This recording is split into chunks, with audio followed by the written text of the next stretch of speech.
I can explain why 78% to the dollar is not fully accurate description of the gender wage gap. Even though for no reason regardless of facts and evidence dumbass feminists such as yourself continue to believe that there is a gender-based wage gap, when in reality there is only a wage gap based on education and geography. It's not a trick question. Right.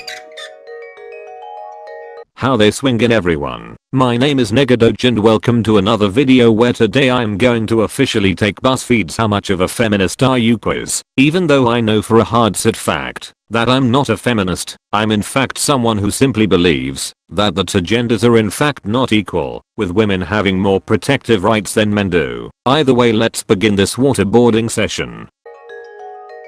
I feel like the word feminist is like a hot word. Oh, quit being a pussy and just say it. Feminist, even though it had quite regal roots, has devolved to a trigger word, similar to that of racist or even stating that you are a man and the person sitting next to you is a woman. It's about the equality of both genders. Modern feminism is not about the equality of both genders. It was openly stated by many feminists in the United Kingdom that modern day feminism is actually about the subjugation of men to where women hold a higher standing in society and therefore hold more power than men do. I'm honestly getting tired of correcting dumbasses such as yourself, but a hero's work is never done. First and second wave feminism was strictly about equal treatment in the workplace and the ability to vote, which as we all know today, worked out incredibly well with many female legislators, governors, and many men having female superiors in the workplace. However, to reiterate, modern feminism is not about the equality of both genders.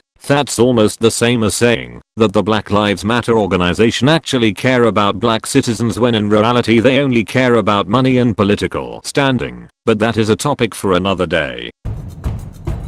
I would be willing to give up my salary if I had to so that equal pay in the workplace could be a reality. Newsflash dumbass. Equal pay in the workplace already is a reality. In fact, many men are underpaid compared to that of their female counterparts. The relinquishing of salary is not necessary in any way, shape or form. Buzzfeed has always been on the ill-informed side of the argument, and just by agreeing to taking this test you are in fact giving them the power to pass on misinformation, and therefore continue to cherry-pick data to spread an agenda that bases its ideas around those of subjugative action. I would honestly like to see the outtakes from these filmings. By that I mean the people that know the facts and then were removed from the testing environment so that they didn't pass on correct information. That's almost as bad as a picture of God standing post at a book signing of Kim Kardashian's portfolio of selfies to keep the actual books away. And before you ask, yes, that actually was a thing. What? Why do I have to give up salary? I'm definitely down to give up some portion of my pay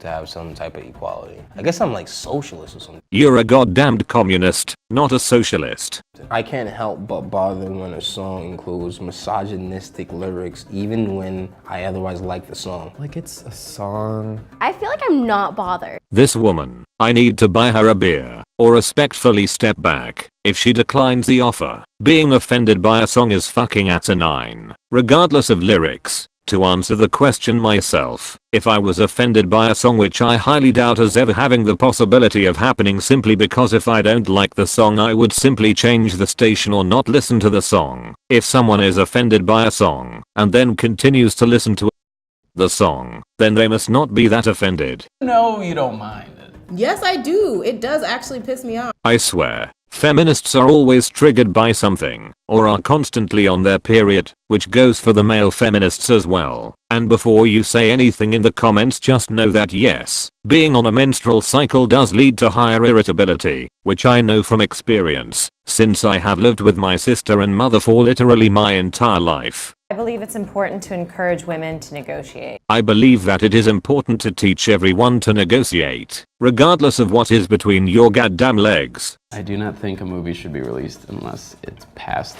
the Bechdel Test. I don't know what that is. Bechdel Test. Passing the Bechdel Test would mean that it has more than 2 women in it, and they're talking about something outside of men. Which was devised by feminists for the limiting of free speech, and would therefore further advocate for the cancellation of nearly all reality shows, which, for those of you who don't know, reality shows get a staggering majority of their viewership from women. The Bechdel test is not nearly a reliable source in any way, and is not nearly as old as people would expect. It was originally devised in 1985.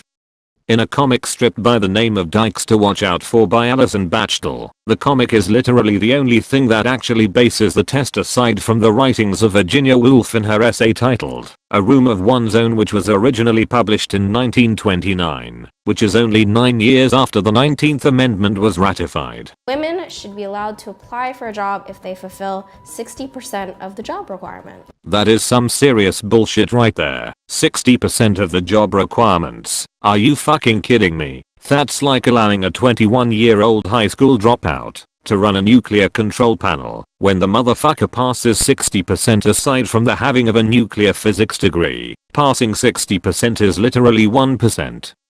Above a failing grade in most high schools in the United States. Let's face it, if you want a job and feel as though you are able to complete the requirements of that job, but lack the proper education or experience for the job, then guess what? You don't get the job. Dumbasses. The lot of them at Buzzfeed. I believe a woman is a woman if that is what she calls herself, regardless of her physical attributes and makeup. No, a woman is only a woman if she has the reproductive organs of a woman, functioning or not. Basing gender on those loosely held guidelines would be the same as saying that really Denis, which is someone that I covered in a previous video, is in fact a woman, while in reality really is still a man who just dresses up as a woman. Honestly, what happened to the locking up of those deemed insane? Now we just give them fucking shows on the internet to make them feel useful. I would say, I'm listening. Alright everyone, I want to thank you all for watching, and if you enjoyed the video, I would like to encourage you to subscribe for more videos on Mondays, Wednesdays, and Fridays. Either way, thank you all for watching, and please have an awesome day.